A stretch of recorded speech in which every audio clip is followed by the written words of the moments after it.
안녕하세요. 커피앤톡입니다. 오늘도 와주셔서 감사드리고요. 바로 사연 읽어보겠습니다. 요즘 꼰대라는 말 참 많이 쓴다고들 하죠. 라떼는 으로 시작하는 꼰대 말투를 사용하는 사람들이 참 많아요. 나이 든 사람들은 물론이고 요즘엔 젊은 사람들까지도 그 말을 많이 사용해서 젊은 꼰대라는 말까지 나오고 있다고 하더라고요. 저는 그런 사람이 정말 싫습니다. 나 때는 어쨌건 지금은 지금이잖아요. 나 때 이러저러 해서 괴로운 일이 있었다면 그 뒤의 세대에게는 그 괴로운 일을 물려주지 않기 위해 노력해야 하는 게 사람의 도리 아닐까라고 생각해요. 그래서 저는 살면서 그렇게 말하는 사람이 있다면 되도록 거리를 두고 멀리 하는 편입니다. 학교를 다닐 때도 그런 말을 꺼내는 선배가 있다면 그 선배와 관련된 동아리는 절대 들어가지 않기도 했었죠. 저희 집에는 다행스럽게도 부모님이나 친척분들 중에 그런 말 하는 사람은 전혀 없었고요. 그런데 하필이면 도저히 인연을 끊을 수 없는 사람이 마치 꼰대의 정석인 것 같은 행동이나 말을 틈만 나면 하는데 정말 미칠 것만 같아요. 아, 나 때는 새벽 3시에 일어나서 아침밥 준비하고 그랬다. 넌 실컷 자고 그러지? 그때 시집 왔으면 너는 하루 만에 쫓겨났어. 라는 말이 대표적이었죠. 네, 저희 시어머니 이야기입니다. 시어머니는 세상 험난한 일들은 본인이 다 겪은 양 유세를 부리시면서 저에게 남편이 쓰레기 버려주는 것만 봐도 복 받은 줄 알라고 말씀하시곤 했어요. 단순히 그냥 아들의 위상이라고 해야 할까요? 그걸 위해서 말씀하시는 거라면 엄마의 마음이라고 생각하고 이해는 할 텐데 그게 아니라 제가 편하고 좋은 시절을 누린다는 걸 배아파하시는 느낌이었죠. 그래도 저에겐 또 하나의 어머니인 시어머니이다 보니 이해하려고 했어요. 그냥 세대 차이려니 애써 생각하려 했죠. 하지만 그보다 더 소름 끼치는 게 있었는데 본인이 불리해진다 생각할 때나 필요한 때에는 연기를 해서 남을 속이기도 한다는 사실이었어요. 그건 결혼 전부터 느낄 수 있었죠. 남편이 프로포즈를 준비하던 날이었는데 당시 남편은 언니가 있을 때 결혼 확답을 받고 싶다며 외국에서 잠시 들어와 있던 언니와 형부까지 초대했었습니다. 저희 언니나 형부는 사교적인 사람인지라 그런 자리도 좋아해줬고 한참 분위기가 무르익어 가고 있었어요. 그런데 갑자기 시어머니한테서 급히 연락이 오더군요. 배가 뒤틀려 죽겠다며 맹장이 터진 것 같으니 당장 응급실로 가겠다고요. 가장 중요했던 프로포즈는 정작 시행되지도 못했지만 결국 저와 남편은 언니네를 바로 보내고 시어머니에게 달려갈 수밖에 없었어요. 먹던 것도 다 먹지 못한 채 어머님께 갔죠. 실제로 시댁에 가보니 시어머니는 등이 축축히 다 젖을 정도로 식은땀을 흘리고 계셨어요. 그걸 보고 저흰 당장 병원으로 모시고 가려고 했는데 시어머니는 또 저희가 오자 병원은 싫다고 집에서 쉬면 낫는다고 고집을 부리시더군요. 아니, 맹장이 터진 것 같다면서요. 맹장이 터지면 긴급으로 수술까지 하는 마당에 집에 있겠다니요. 본인이 강하게 그렇게 고집을 하시니 하는 수 없이 저희는 새벽까지 시댁에서 시어머니 상태를 살펴야 했습니다. 뭐 그때까지만 해도 그게 불만인 건 아니었어요. 당연히 해야 할 도리라고 생각을 했고 더 나아가서 이왕 온 김에 집 정리도 좀 해드리고 가야겠다 싶었죠. 그래서 시어머니가 미처 하지 못하신 것 같은 설거지도 해드리고 가볍게 집안 정리를 하고 있었는데 그러던 중 부엌 서랍에 던져진 옷과 싱크대에 찢어진 종이를 발견했어요. 그 종이에는 이렇게 적혀 있더군요. 프로포즈 X, 맹장, 배 뒤틀림, 땀은 소금물로 연기 라고요. 처음엔 그걸 보고 시어머니가 대체 뭘 적어 놓으신 건지 한참 생각했어요. 혹시 내가 아들에게 프로포즈 받는 게 배가 아파서 일부러 그러셨나 생각이 들다가도 설마 그런 사람이 있겠어 라는 생각에 고개를 저었거든요. 하지만 아무리 생각해도 그것 말고는 다른 답이 없었어요. 확인을 해보기 위해 시어머니가 계신 방에 다시 들어가 봤는데 아까와는 다르게 땀은 하나도 흘리지 않고 표정도 편안해 보이시더군요. 그냥 손만 계속 배에 올려놓고 아픈 신용만 하시고 계시더라고요. 그제야 종이에 적힌 말이 아, 내가 생각한 게 맞구나 라는 생각이 들면서 기가 막혀 고개를 절레절레 저었어요. 그런 시어머니를 보고도 왜 결혼할 생각을 했냐고 물으신다면 그땐 그냥 큰일은 아니라고 생각했습니다. 하나밖에 없는 아들을 떠나보내는 기분이 싫다니 제가 이해하고 넘어가려고 했죠. 실제로 제가 무슨 큰 손해를 본 것도 아니었고 그저 프로포즈의 순간만 조금 망가졌을 뿐이니까요. 그리고 그 당시엔 결혼은 집안과 집안의 만남이라는 말을 믿지 않기도 했어요. 실제로 저희 언니의 경우엔 해외에서 결혼 생활을 해서 그런지 몰라도 집안끼리의 간섭은 거의 없었거든요.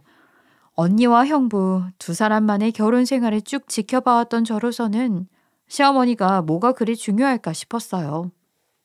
무엇보다 중요한 건 시어머니가 저한테 함부로 하지 않을 거라는 자신감이 있기도 했습니다. 사실 남편네 집과 저희 집의 경제 수준 차이가 많이 나긴 했거든요.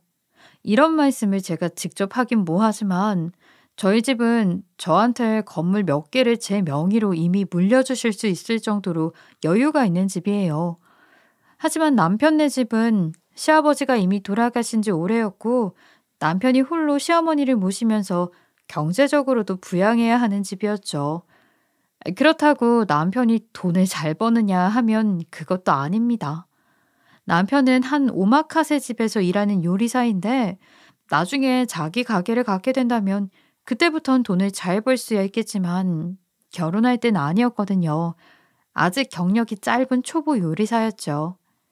아, 이번엔 그럼 왜 그런 남편과 결혼을 했냐고 물으시겠지만 전 남자의 경제적 능력엔 관심이 없었어요.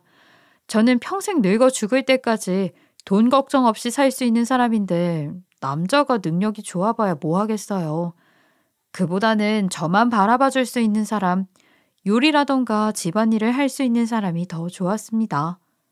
이것만큼은 지금도 후회하지 않아요. 거기다 남편은 사람이 참 좋았어요. 남편을 처음 만난 건 그 오마카세 집에 갔을 때였는데 초보 견습 요리사로 일하던 남편이 저한테 음료를 쏟는 실수를 하는 바람에 세탁 문제로 번호 교환을 하게 됐거든요. 그 이후로 사과를 하겠다며 밥 한 끼, 차 한 잔을 하다 보니 친해지게 되었고 이런저런 이야기를 나누다 보니 좋은 사람인 것도 금방 깨닫게 되더라고요. 뭐랄까 착하고 아니고를 떠나서 가부장적인 마인드도 없고 저를 온전히 존중하고 배려해 줄 수 있는 사람이라고 할까요? 그렇다고 공주처럼 떠받드는 것도 아니고 그저 한 사람의 인격체로서 바라봐주는 그런 게 정말 좋았습니다. 그래서 만남을 시작하게 되었고 결혼도 쉽게 마음 먹을 수 있었죠. 그래서 어머니가 연기하셨던 일은 크게 신경 쓰지 않고 그저 남편 하나만을 바라보고 상견례 날짜도 잡았어요. 저희 엄마가 추천해준 가격대가 꽤 있는 레스토랑에서 상견례를 하기로 했죠. 시어머니는 그런 곳이 처음이신지 앉아서 주변을 두리번거리기만 하셨어요. 그리고 잠시 뒤 음식 메뉴를 정하기 위해 메뉴판을 드렸는데 메뉴판에 온통 영어밖에 없어서 당황을 하시더라고요. 그게 좀 뻘쭘하셨던 걸까? 이내 곧 메뉴판을 다 드시고는 저희 엄마에게 공감을 바라시면서 이야기를 건네셨죠. 아이고, 여기는 어떻게 죄다 영어밖에 없대요? 아니, 한국 사람이 알아먹을 수 있게 한국어를 써놔야지. 그렇죠? 사돈도 잘 모르겠지 않나요? 우리 시절엔 아무래도 다들 배움이 짧다 보니까. 하지만 저희 엄마는 영어를 잘하세요. 물론 과거에는 엄마도 못하셨을 테지만 제가 어릴 적에 해외로 사업을 확장하시면서 해외에서 유학도 하셨거든요. 저도 그것 때문에 엄마 따라서 해외에서 몇 년 살기도 했었고 저희 언니가 해외에서 결혼을 하게 된 것도 그 덕분이었죠. 저희 엄마는 시어머니의 기분이 나쁘지 않으시도록 조심스럽게 말씀을 드렸어요. 아유, 맞아요. 옛날엔 다들 힘들었었죠. 영어가 뭐예요? 먹고 살기도 힘들었는데. 저야 이제 아무래도 사업을 하는 사람이다 보니 그 기회가 다 영어 공부를 해서 괜찮긴 하지만 이런 곳 메뉴판은 좀 한국어로 준비해 줬으면 좋겠어요. 그래요? 그러셨구나. 저랑은 전혀 다른 분이셨는데 미처 몰라 뵈서 죄송하네요. 제가 배운 게 없다 보니 좀 무식해서. 예? 아니에요. 영어 못하는 게 흠도 아니고 한국 사람이 한국어만 잘하면 됐죠. 중요한 건 사람 인성인걸요. 저희 엄마가 그렇게 말해도 시어머니는 계속 본인을 깎아내리며 겸손하게 말씀하시더군요. 그러고는 결혼에 관해 웬만한 건 저희 어머니 뜻을 따라주셨어요. 사돈처럼 고상하고 똑똑한 분이 선택하신 게 다 맞겠죠. 아휴, 딸도 어련히 잘 키우셨을 테니 볼 것도 없겠네. 라고 하시면서요. 시어머니의 말씀은 묘하게 스스로를 자학하고 계시다 보니 약간은 아슬아슬한 느낌도 있었으나 그래도 결국 분위기는 좋게 마무리되었습니다. 신혼집이며 결혼식이며 애초에 저희 엄마가 다 해주는 것이다 보니 뭐 분위기가 이상할 것도 없긴 했네요. 거기다가 저희 엄마는 시어머니가 홀로 사셔야 할 집도 구해주신다고 하셨어요. 딱 하나 있는 아들과 떨어져 살아야 하는데 집이라도 좋아야 외로움이 덜 느껴지시지 않겠냐고 하면서요. 그에 반해 저희 어머니는 따로 원하는 게 없긴 하셨어요. 하나 있긴 했네요. 결혼은 두 아이의 만남일 뿐이니 서로 크게 간섭하지는 않았으면 한다는 점. 이 말에 시어머니는 처음엔 좀 꺼려 하시긴 했었는데 결혼이 성사될 시 얻는 이득을 생각하셔서인지 알겠다고 하셨어요. 그러다 보니 결혼 생활은 크게 문제가 생기지 않더군요. 시어머니는 저희 엄마의 바람대로 저한테 크게 터치하는 게 없기도 하셨고 저는 제가 생각했던 대로의 결혼 라이프를 실행할 수 있었어요. 집안과 집안의 만남이 아닌 두 사람만의 결혼 라이프를요. 물론 나의 시어머니를 안 보고 살았다는 건 아니에요. 명절이나 생일 때는 당연히 얼굴을 보고 밥을 먹었거든요. 다만 다른 집들 하는 것처럼 차례 준비를 한다거나 하진 않았고 밖에서 맛있는 밥을 사 먹으면서 시간을 보내곤 했습니다. 원래 저희 집은 명절 때 그렇게 보냈었거든요. 그때까지만 해도 시어머니는 저에게 늘 친절하셨습니다. 그리고 저희 엄마를 좋아하셨다고 말하긴 뭐하고 뭐랄까 자기보다 높은 사람을 대하는 것처럼 행동하셨다고 해야 할까요? 말끝마다 고상한 사돈이라면서 문자하는 것도 긴장된다고 맞춤법이 혹시 틀린 건 아닌지 저한테 몇 번이고 확인까지 하시기도 하셨습니다. 그런데 얼마 뒤 저희 엄마가 아무래도 사업을 해외로 확장한 것도 있는데다가 언니가 아이를 낳기도 했으니 그쪽 근방에서 같이 살면 좋겠다고 하시더군요. 그래서 아예 외국에서 살기로 결정하셨는데 그 후로 저희 시어머니는 모든 게 달라졌어요. 그 변화는 엄마가 해외로 떠나는 날부터 바로 시작이 되었죠. 저희 엄마의 배웅을 함께 나온 시어머니는 어머니가 출국장으로 들어가시자마자 표정부터 돌변하시면서 저에게 이런 말씀을 하셨어요. 아휴, 이제야 갔네.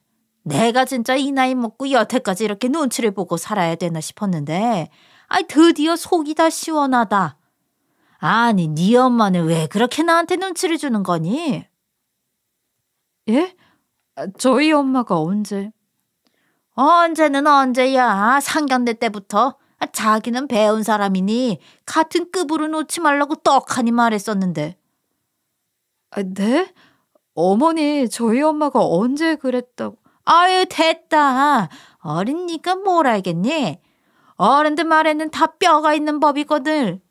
그날 내 앞에서 떡하니 메뉴판 읽어가면서 주문하는 거 봤어, 못 봤어?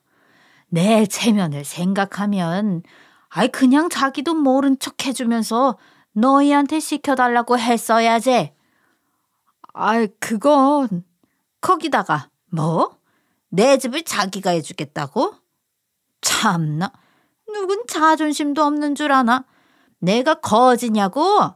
나 진짜 너희 엄마 체면 생각해서 그냥 살고 있는데 그 집에서 살면서 단 한 번도 마음이 편하지가 않아. 알아? 그렇게 불편하시면 이제라도 집을 빼시는 게. 너는 내 말 뜻을 못 알아듣냐? 아니, 내가 그런 뜻으로 말하는 게 아니라 내가 네 엄마한테 그 말 듣는데 진짜 눈꼴 시려서 얼마나 혼났는지 아니?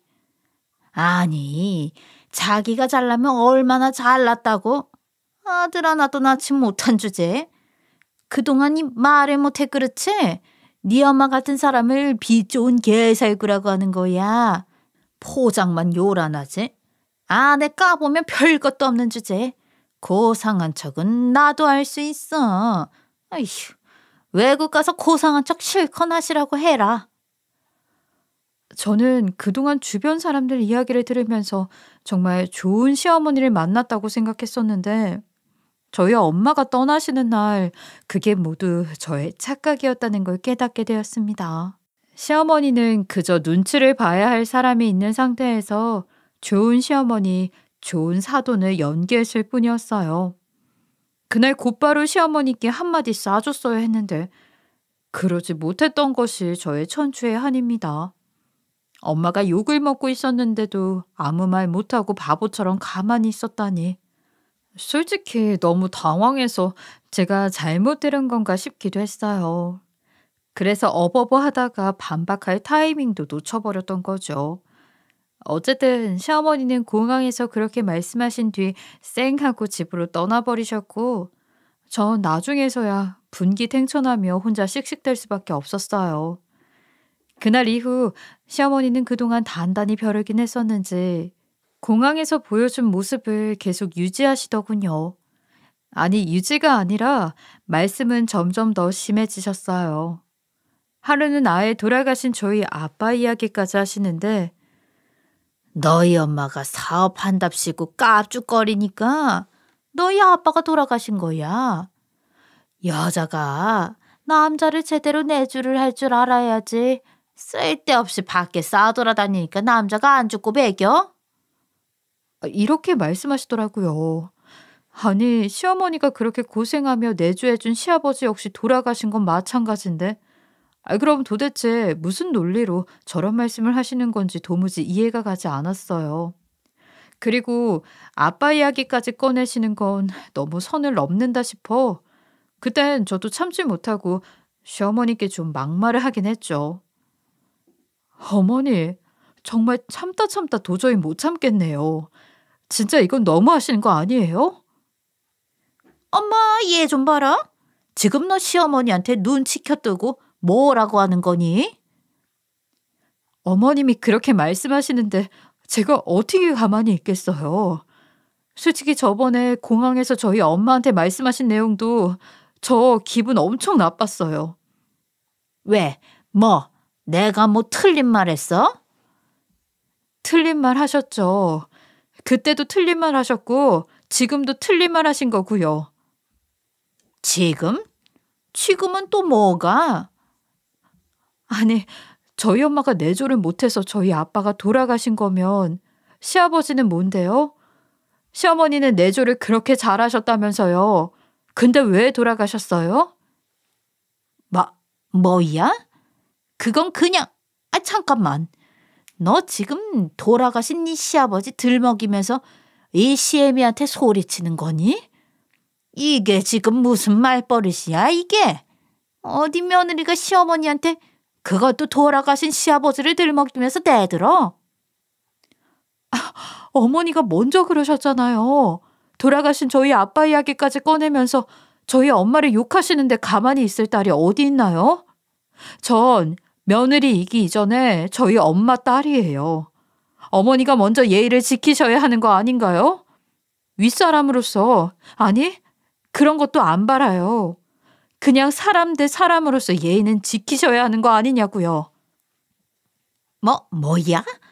너 지금 내가 예의 없다고 하는 거야? 참나. 아주 그냥 너나 네 애미나 똑같구나. 이젠 쌍으로 날 무시하려고 드네. 그게 아니라요. 그래, 난 교양 없고 무식해서 그런 예의 모른다. 어쩔래? 그러는 넌 배우는 애가 사람이 그렇게 사람을 무시하니? 아니 어머님, 제가 언제 어머님을 그게 무시가 아니고 뭔데? 야, 내가 비록 배우진 못하고 살았어도 난 여자로서 며느리로서 할 도리는 다 하고 살았어. 뭐? 근데 예의가 없어? 나 참 기가 막혀서. 야, 너나 예의 지키고 살아, 너나. 시어머니한테 그렇게 말하는 건 예의가 있는 거야? 아, 이제야 알았다. 너나 네 애미 고상한 척 하더니 역시 속은 뱀이나 다름없는 거네. 아이고, 하여간 배운 년들은 이래서 안 된다니까. 가식적이기나 하고. 어머님은 도저히 말이 통하지 않았어요. 저 이후로도 계속 저에 대한 욕, 그리고 저희 엄마 욕을 끊임없이 하시는데 제가 화를 내던 차근차근 설명을 드리던 제 말은 듣지도 않으셨어요. 결국 시어머니는 화만 계속 내시다가 두고 보자는 말 한마디를 남긴 채 가셨어요. 네, 물론 저도 제가 잘못한 부분이 있다는 건 인정합니다. 아무리 시어머니가 먼저 그렇게 말씀하셨어도 며느리인 제가 시어머니께 대드는 건 잘못일 수 있겠죠. 그것도 돌아가신 시아버지 이야기까지 꺼냈으니까요. 저도 시어머니가 가신 후 제 행동을 곰곰이 돌이켜보면서 나까지 그러면 안 됐었다고 반성하긴 했어요. 하지만 그래도 세상 어느 딸이 엄마를 앞에서 욕하는데 참을 수가 있겠어요. 아마 다시 똑같은 일이 생긴다면 저는 똑같이 시어머니께 한마디 할 것 같아요. 물론 돌아가신 시아버지 이야기까진 꺼내지 않았겠지만요. 어쨌든 그날 이후 시어머니와 저의 사이는 냉랭했습니다. 시어머니나 저나 어느 쪽도 사과를 먼저 하진 않았거든요. 그저 남편을 사이에 두고 있는 듯 없는 듯 했었죠. 그런 날들이 반복되자 남편도 당연히 그런 저희의 분위기를 눈치채고는 나중에 물어보더군요. 자기야, 우리 엄마랑 무슨 일 있었어? 왜? 아니, 밥을 먹는데 분위기가 좀 이상한 것 같아서. 그게...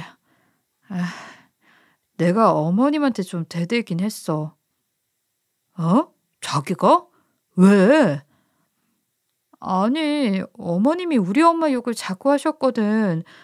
뭐 고상한 척을 하네. 내조를 못해서 우리 아빠가 돌아가셨네 하시면서 연소리까지 하셨어. 뭐? 우리 엄마가 그런 이야기를 했다고? 그러다 보니까 나도 참지 못하고 시아버지 얘기 꺼내면서 대들었어. 미안. 자기가 미안한 게 뭐가 미안해. 자기 입장에서 그럴 수밖에 없지. 그건 우리 엄마가 잘못하긴 했어. 아휴, 우리 박 여사님, 내가 한마디 해드려야겠다. 자기가 뭐라 하겠다고? 아니, 내 편 들 필요는 없는데. 아니야, 자기 편 드는 게 아니라 그건 엄마가 먼저 잘못했으니까 그런 거야. 엄마가 먼저 사과하고 그 다음엔 자기가 사과하면 되지 뭐. 내가 엄마한테 말할게. 솔직히 남편의 말에 굉장히 놀랐어요. 그럴 경우 보통 아내 편보다는 엄마 편을 들기 마련이잖아요. 아니면 그래도 연장자이신데 먼저 숙여드리라고 한다거나. 하지만 저희 남편은 그런 거 상관없이 그냥 객관적으로 잘잘못을 따지고는 엄마가 먼저 사과하게끔 본인이 말해준다고 해줬어요. 그 소리를 들으니까 나도 참 철이 없었단 생각과 함께 쓸데없는 것에 목숨 걸고 있었구나 싶었습니다. 남편이 그렇게 제 입장을 생각해 주는데 저는 남편 입장도 생각 안 하고 시어머니와의 냉랭한 관계를 유지하고 있다는 게 부끄러웠어요. 전 당장 엄마한테 전화를 하겠다는 남편을 말린 뒤 그냥 제가 먼저 사과하겠다고 말했습니다. 시어머니와 며느리의 관계에서 누가 먼저 사과하는 게 중요한 건 아닌 것 같다. 어쨌든 내가 잘못한 부분도 있으니 내가 먼저 사과드리겠다고 했어요. 그게 예의인 것 같기도 했고 앞으로의 시어머니와의 관계에서도 그게 더 좋을 테니까요. 저는 다음날 시어머니께 전화를 드렸어요. 마침 명절도 다가오고 있었기에 사과를 드린 뒤 혹시 받고 싶은 선물 없으신지 여쭤보고 챙겨드리면 그래도 조금이나마 관계 회복에 도움이 되지 않을까 싶기도 했거든요. 어머, 무슨 일로 이 무식한 시어머니한테 네가 다 전화를 했냐? 어머님, 그땐 제가 너무 흥분했던 것 같아요. 죄송해요. 뭐? 어머님이 무슨 말을 하셨든 며느리인 제가 그래서는 안 됐는데 다시 생각해보니 너무 죄송스럽더라고요. 그래서 사과를 드리려고요. 참나. 어제 밥 먹을 때도 아무 말이 없더니만. 그래, 뭐 네가 네 잘못을 알았으면 됐다. 내가 넓은 아량으로 이해해줘야지. 네, 이해해 주신다고 하시니 감사해요. 그리고 이번에 명절이 다가오는데 어머님 혹시 받고 싶은 선물 있으신가요? 선물? 네, 어머님 좋아하시는 걸로 사가려고요. 맛있는 식사도 대접해드리고. 선물이라? 예, 그런 건 됐고 너 명절 전날 새벽 5시에 우리 집으로 오기나 해라. 네? 새벽 5시요? 그건 왜? 내가 너한테 이유까지 일일이 말해줘야 하니? 아니요, 그건 아닌데. 됐고 그냥 5시까지 오기나 해. 알았지? 그럼 끊는다. 솔직히 단번에 분위기가 좋아질 거라고는 생각을 안 했지만 시어머니의 갑작스러운 요구는 당황스럽기만 했습니다. 하지만 이왕 굽히고 들어가기로 마음먹은 거 시어머니의 요구대로 따르기로 했죠. 명절 전날 같은 경우 남편은 식당으로 출근을 해야 했기에 저는 혼자 새벽 5시에 시댁으로 향했어요. 그런데 시댁에 가보니 기가 막힐 노릇이더군요. 시어머니는 저에게 문만 열어주신 뒤 거실에 있는 쪽지 읽어보고 할 일을 하라고 하셨어요. 그리고 본인은 방으로 다시 들어가 쿨쿨 주무시기 시작하셨어요. 전 그런 시어머니의 태도가 어이가 없었지만 별 수 있나요? 하라면 해야죠. 거실에 가보니 음식 재료들이 산더미처럼 쌓여있더군요. 그리고 쪽지 하나가 달랑 보였는데 그 쪽지에는 이렇게 적혀 있었습니다. 만두 빚어놔라. 네가 잘못했다고 생각하는 만큼 만들어. 만두 하나 빚지도 못하는 건 아니지? 사돈이 기본은 가르쳤을 거 아니야. 그 쪽지를 보고 가장 먼저 든 생각은 내가 괜히 먼저 숙이고 들어왔구나 였습니다. 시어머니는 사과를 곧대로 받아들이시는 분이 절대 아니었어요. 오히려 약점이라 생각하고 그걸 이용하시는 분이었어요. 그냥 다시 집으로 돌아갈까 하는 생각도 들었는데 쪽지에 남겨놓은 사돈이 기본은 가르쳤을 거 아냐 라는 말이 마음에 걸리더군요. 만약 제가 이걸 제대로 하지 못한다면 또 저희 엄마만 욕하실 것 같았어요. 그래서 그래, 까짓것 그냥 눈 딱 감고 하자. 다 하고 나면 시어머니도 달라지시겠지 라고 생각하며 만두 재료를 다듬은 뒤 만두를 만들기 시작했어요. 한 아침 10시 정도였나? 그때까지 만들었을 거예요. 적게 만들면 또 반성이 부족하니 어쩌니 트집을 잡으실 것 같아서 그냥 시어머니가 깨실 때까지 만들려고 했었죠. 그런데 시어머니는 10시가 겨우 되어서야 방에서 나오시더군요. 그런데 시어머니는 방에 나와 제가 빚은 만두를 보더니 이렇게 말씀하셨어요. 이게 뭐야? 만두를 뭐 이렇게 빚었어. 참나. 넌 참 재주도 없다 얘. 어휴. 못난 건 싹 버려야겠다. 너는 반성하는 거면 좀 정성껏 해라. 이게 뭐니 이게? 만두들 싹 다 버릴 테니까 다시 빚어. 그리고 다시 반성도 좀 하고. 이게 다 도 닦는 거야. 내가 여태 빚은 만두면 산도 쌓을 수 있어. 500개는 아무것도 아니지. 교양머리 없는 시어머니의 정신교육이니까 쉬지 말고 해. 반성하면서. 그렇게 말씀하신과 동시에 시어머니의 입꼬리가 슬며시 올라가는데 혹시 앞으로도 계속 내가 만드는 걸 버리실 생각이신 건 아닐까? 계속 이런 식으로 끝을 내지 않고 괴롭히려고 하시는 건 아닐까? 하는 생각이 들었어요. 그리고 제 생각은 현실이 되면서 만두 500개를 빚을 때마다 시어머니의 말씀은 다시 반복되었죠. 10시간? 거의 10시간은 빚었을 거예요. 그런데도 완성된 만두의 개수는 0. 계속 0개일 뿐이었죠. 허리가 끊어질 듯이 아프고 손이 저려오는데 그보다 더한 고통은 만두를 빚는 동안 들어야 하는 어머니의 빚꿈을 견디는 일이었습니다. 이렇게밖에 못 빚어? 네 엄마도 참 글러먹었다. 다식한테 이런 거 하나 안 가르치고 뭐 한 거야? 이러니까 밖에서 사업을 하든 뭘 하든 아무 의미 없다는 거야. 에이, 이것도 못 쓰겠다. 넌 대체 언제 잘할래? 그동안 착한 내가 너무 풀어줬어 너를. 역시 며느리는 족쳐야 기강이 선단 말이 맞다니까. 이런 말씀들을 계속 하시는데 속에서 화가 차오르는 걸 억누르기가 굉장히 힘들더라고요. 만두가 정말 문제가 있는 것도 아니었습니다. 제가 바보도 아니고 아무리 요리 솜씨가 부족하지만 만두 빚는 것도 못하는 모시리는 아니에요. 거기다 10시간을 빚어왔는데 모양이 안 잡힐 리도 없었죠. 저는 정말 이젠 한계다. 이젠 못 참겠다 싶어서 시어머니한테 이건 정말 아니지 않냐고 말씀을 드리려고 했어요. 그런데 그때 갑자기 밖에서 현관문 두드리는 소리가 나더군요. 남편은 분명 식당에 출근해 있으니 남편은 아닐 것이고 그렇다고 명절날 오는 친척들이 있는 것도 아니었으니 분명 올 사람은 없었습니다. 시어머니는 누구냐고 몇 번을 물어보는데도 대답이 없자 짜증을 내며 밖으로 나가시더군요.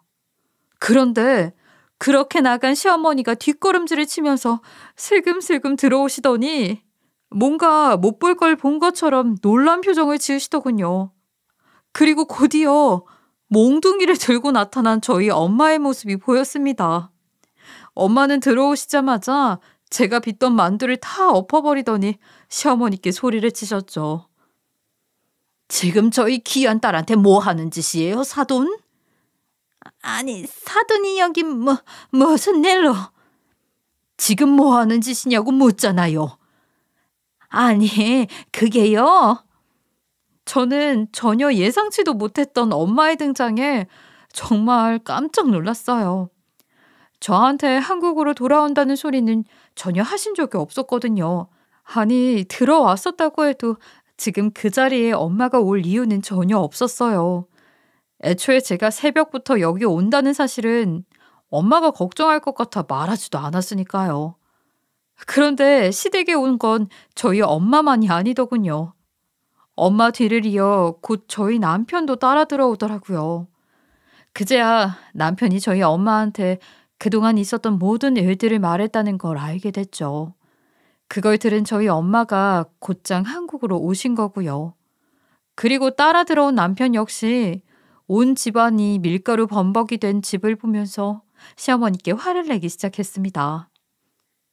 엄마, 지금 이게 뭐 하는 짓이야? 분명 새벽 5시까지 오라고 했다며. 근데 아직도 만두를 빚고 있어? 여기 버려진 만두들은 또 다 뭔데?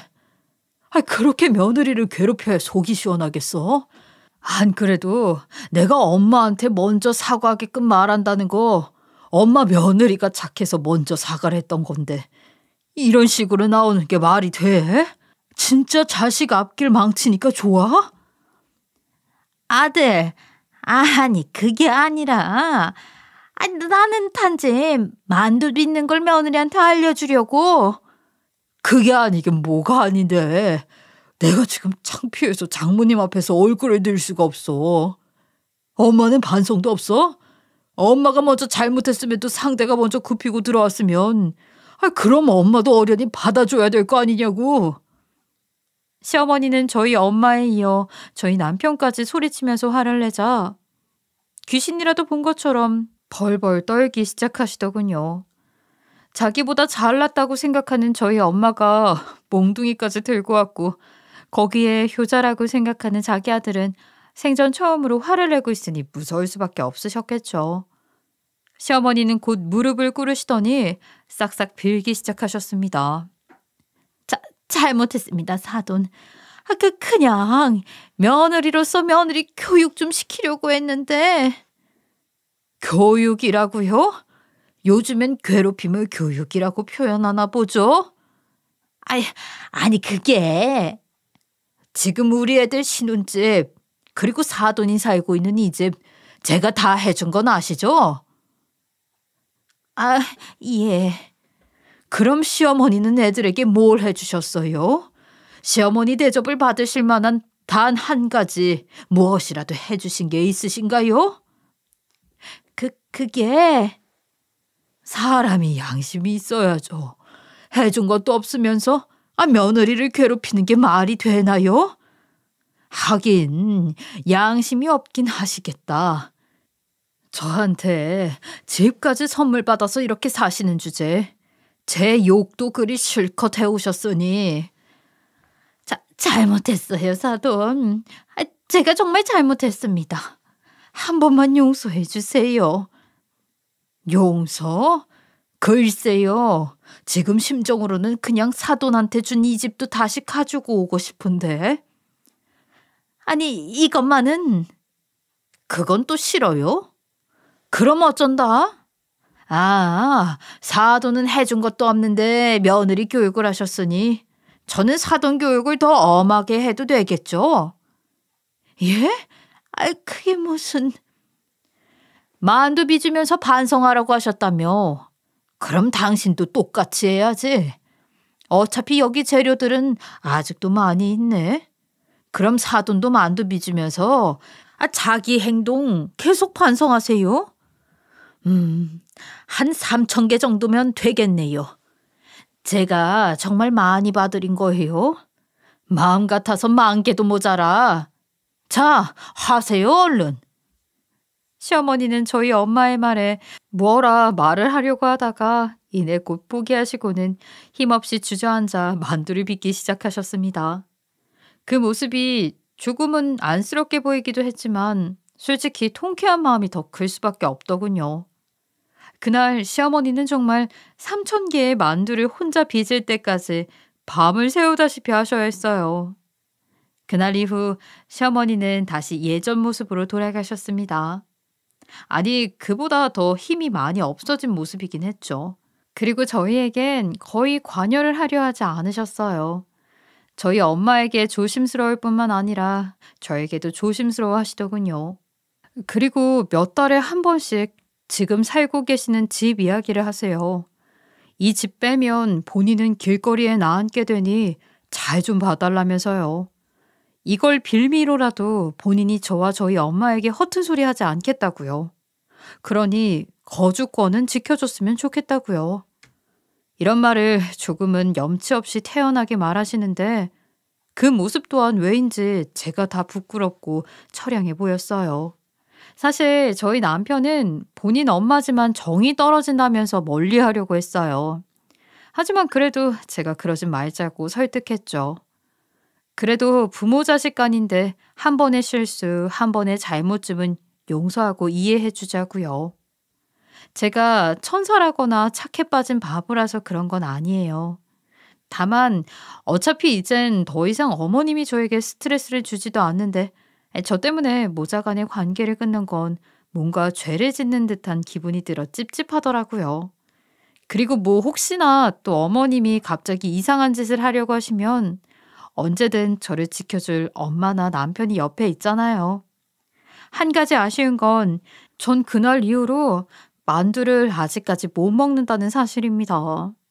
만두만 보면 그날 시어머니가 한 못된 짓들 그리고 만두를 빚으며 힘들었던 고통이 떠오르더라고요. 만두 참 좋아했었는데. 한국의 고부관계는 참 어려운 것 같아요. 사실 시어머님들은 본인이 당하신 일들 배워온 문화가 있으니 그것대로 할 뿐인 거겠죠.